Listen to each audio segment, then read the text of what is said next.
அம்மா சாப்பாடு போடுமா?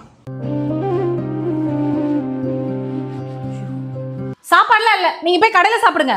சிட்டுக்கு செல்ல சிட்டுக்கு ஒரு சிறகு முளைத்தது, ரத்தத்தில் வந்த சொந்தங்கள்.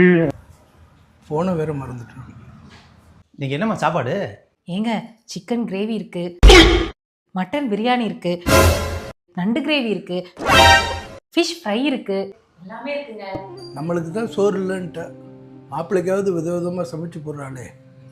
மாப்பிள்ளை பெத்த அப்பனுக்கு தான் சாப்பாடு இல்லைன்ட்ட உங்களுக்கு இவ்வளோ நல்லா சமைச்சு போடுறாளே. ஐயோ மாமா, தீபாவளி.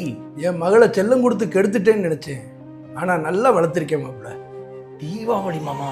தீபாவளி முடிஞ்சு 3 நாள் ஆச்சு, திருப்பி திருப்பி அதையே சொல்லிக்கிட்டு இருக்கீங்க. அதான் மாமா நானும் சொல்றேன், தீபாவளிக்கு ஆக்கின சாப்பாடை தான் 3 நாளா சூடு பண்ணி கொடுத்துக்கிட்டு இருக்கா. முன்னாடி எல்லாம் பொங்கலுக்கு தான் அப்படி பண்ணிக்கிட்டு இருந்தா, இப்ப தீபாவளிக்கு ஆரம்பிச்சுட்டா. அதனால தான் என் பொண்ணு ஹோட்டலில் போய் சாப்பிட சொன்னால.